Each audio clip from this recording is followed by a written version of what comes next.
Kita ketemu lagi dalam sajian dari Rumah Dinas Wakil Bupati Gorontalo Utara.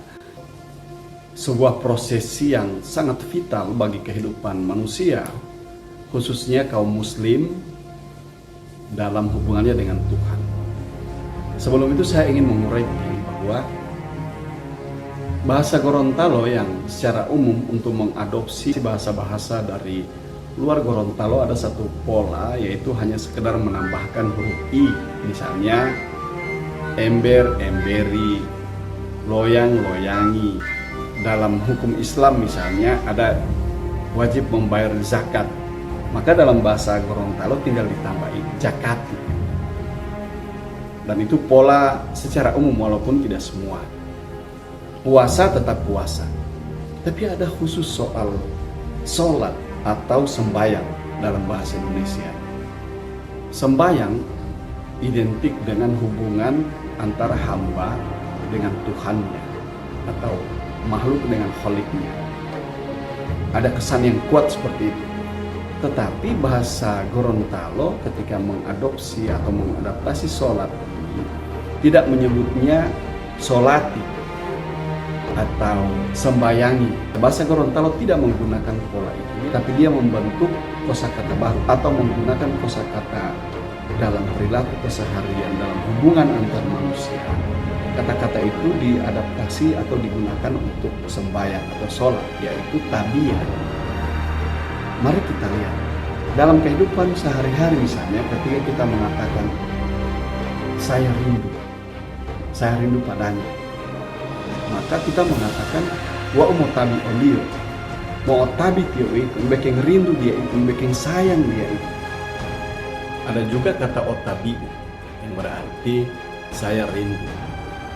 Ada sedikit promosi di Tolinggulas saat ini ada namanya kopi otabi, kopi yang bikin rindu. Nanti silakan coba.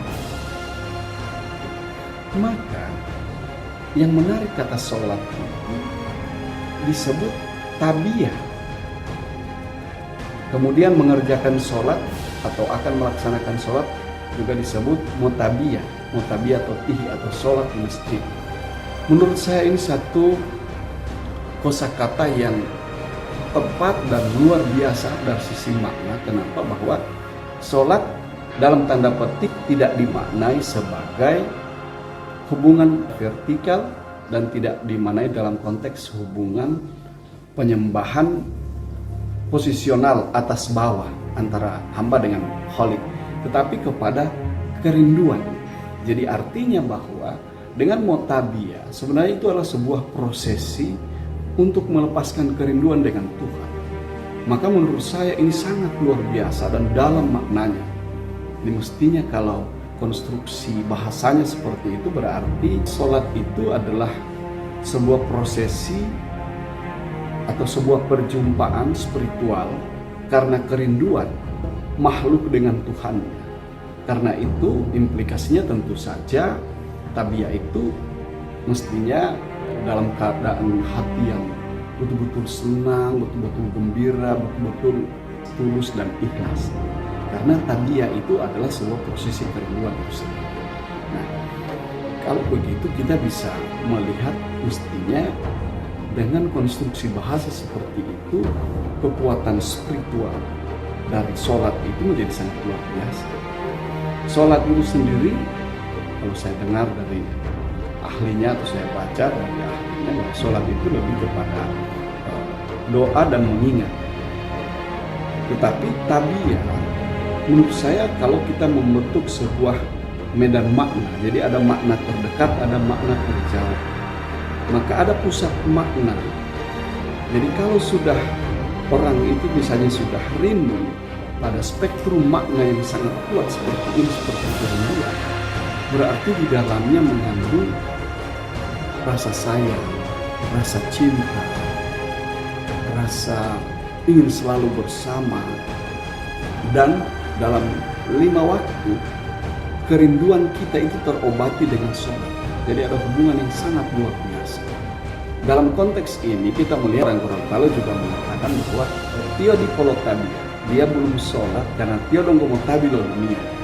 Jadi antara stabilo dunia, artinya dia lebih rindu dunia, dia lebih suka dunia, maka itu juga mempengaruhi rasa atau keinginan untuk sholat.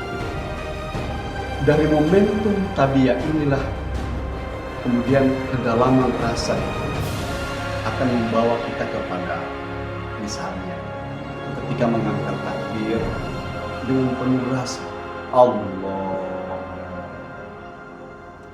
Jadi berbeda dengan Allahu Akbar, Allahu Akbar, itu contoh. Kemudian yang paling penting menurut saya dengan momentum tabiat ini, maka alam fikir dan alam rasa kita benar-benar dihadirkan seolah-olah kita berhadapan dengan Tuhan.